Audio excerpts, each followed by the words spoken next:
8월 17일 월요일. 내가 팔려던 그 농장. 어느 농부가 넓고 좋은 농장을 가꾸며 행복하게 살고 있었습니다. 그런데 어느 순간부터 매일 보던 밭은 평범해 보였고 오래된 농가는 초라하게 느껴졌습니다. 그는 부동산 중개소에 농장을 내놓았습니다. 며칠 후 신문에서 농장 매매 광고를 살펴보던 농부는 한 광고를 보고 마음이 끌렸습니다.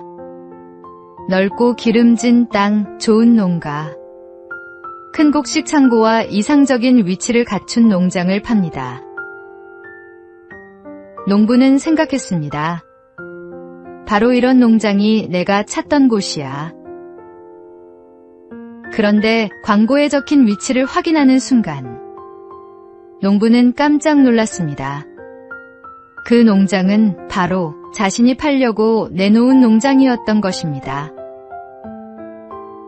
어쩌면 우리가 멀리서 찾고 있는 행복은 이미 우리 곁에 와 있는지도 모릅니다. 지금 내 곁에 있는 것들이 얼마나 귀한 선물인지 발견하게 될 것입니다. 오늘의 말씀. 야곱이 잠이 깨어 이르되 여호와께서 과연 여기 계시거늘 내가 알지 못하였도다. 오늘의 만나. 오늘 저녁 식탁에 둘러앉은 얼굴들부터 한 번 더 바라보십시오.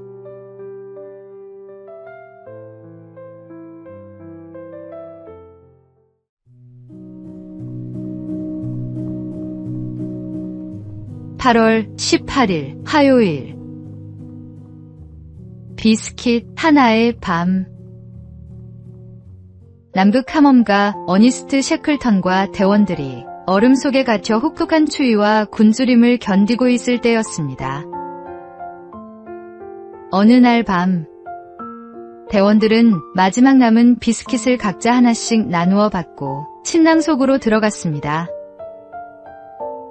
그런데 깊은 밤, 한 대원이 몰래 일어나 주변을 살폈습니다. 그리고 옆 사람의 가방을 열어 비스킷 하나를 꺼내 자신의 가방에 넣었습니다. 셰클턴은 그 모습을 지켜보았습니다. 당장 꾸짖어야 할까? 하지만 그는 아무 말도 하지 않고 기다렸습니다. 잠시 후 그 대원이 다시 일어났습니다. 그리고 자신의 가방에서 방금 훔쳤던 비스킷을 꺼내 조용히 옆 사람의 가방에 다시 넣었습니다. 그 모습을 본 셰클턴은 감사의 기도를 드렸습니다. 성급하게 판단하지 않았던 것과 그 대원이 스스로 잘못을 돌이킬 수 있도록 기다려준 것에 감사한 것입니다. 오늘의 말씀. 그때 베드로가 나와 이르되 주여, 형제가 내게 죄를 범하면 몇 번이나 용서하여 주리이까. 오늘의 만나. 침묵하며 기다려준 그 밤이 한 사람의 양심을 살렸습니다.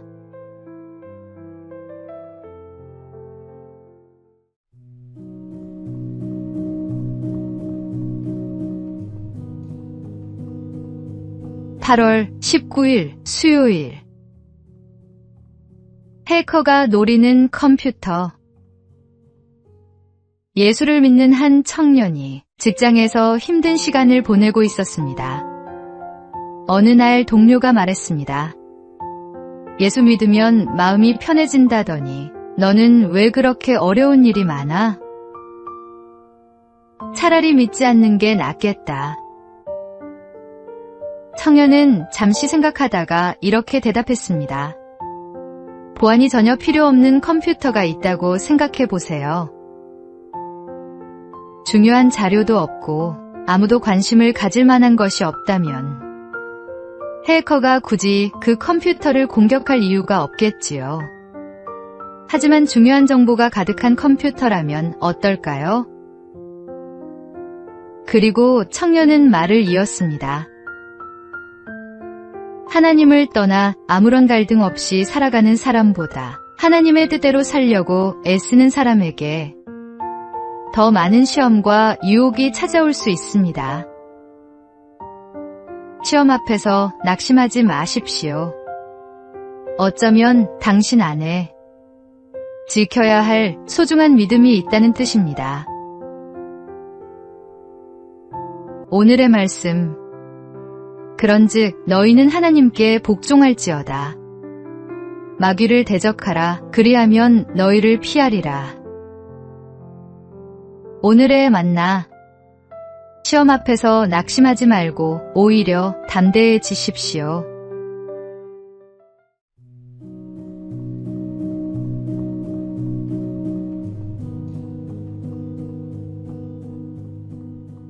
(8월 20일) 목요일. 웃음의 값. 웃음의 값이 얼마나 되는지 아십니까?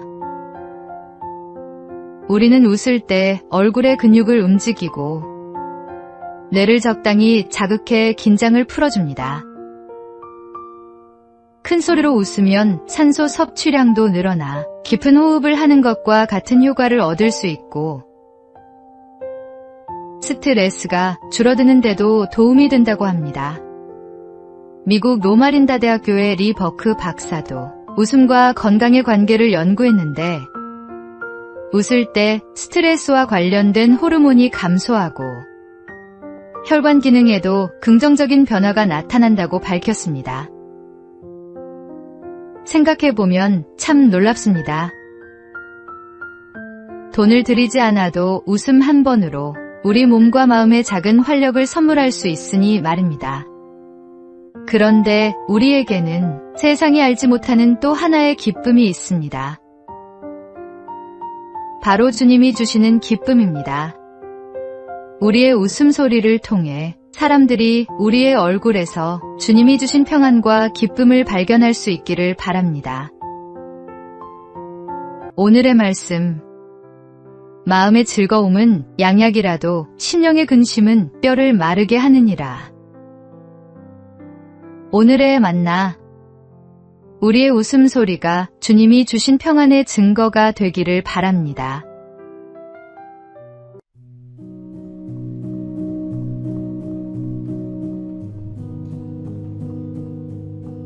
(8월 21일) 금요일. 코델리아의 대답. 셰익스피어의 희곡 리어 왕에는 세 딸을 둔 늙은 왕이 등장합니다. 리어 왕은 나라를 나누어 주기 전에 딸들에게 물었습니다. 너희는 나를 얼마나 사랑하느냐? 첫째와 둘째 딸은 말로 다 표현할 수 없을 만큼 사랑한다며 아버지의 마음에 들도록 온갖 듣기 좋은 말을 늘어놓았습니다. 하지만 막내 코델리아는 달랐습니다. 저는 딸로서 마땅히 아버지를 사랑할 뿐입니다. 담담하고 솔직한 대답이었습니다. 리어 왕은 오히려 그 말을 불효라고 생각해 코델리아를 내쫓았습니다. 그러나 훗날 리어 왕이 두 딸에게 버림받고 폭풍 속을 헤매게 되었을 때 끝까지 그를 찾아온 사람은 바로 코델리아였습니다. 우리에게 필요한 것은 듣기 좋은 말이 아니라 진실을 말할 수 있는 용기입니다. 듣기 좋은 말보다 정직한 말을 선택하는 사람이 되어 보십시오. 오늘의 말씀. 거짓 입술은 여호와께 미움을 받아도 진실하게 행하는 자는 그의 기뻐하심을 받느니라. 오늘의 만나. 듣기 좋은 말보다 정직한 말을 건넬 줄 아는 사람이 되어 보십시오.